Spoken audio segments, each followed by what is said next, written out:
Nakakamiss naman talaga itong asawa ko. Being in a long-distance relationship with my husband hasn't been easy. But last year, we finally got to spend time together during his vacation.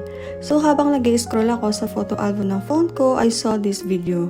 Every hug, every laugh, every quiet moment, it all meant so much more. Playing like a kids, laughing without holding back, late-night dates, street food, shared cravings under the stars. It wasn't just a vacation, it was a reminder of us, simple moment but they meant everything. Alam ninyo, nakakamiss naman talaga ang asawa kapag nasa malayo. Iba pa rin ang presence niya, yung bigla ka na lang yayakapin, or simpleng kwentuhan habang kumakain. Pero syempre, tiis-tiis na lang muna tayo. LDR isn't easy talaga, pero pag may love, may tiwala, at may effort, kahit gaano kalayo, kakayanin. At pag nagkita ulit kayo, parang panalo ka sa lahat ng pagod at hintay. It wasn't about where we went, it was about who I was with.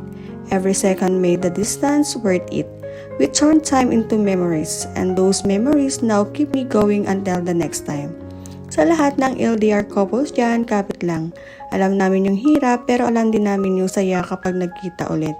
That's why it reminds us why we hold on. Because love, even from miles away, it's still worth the wait.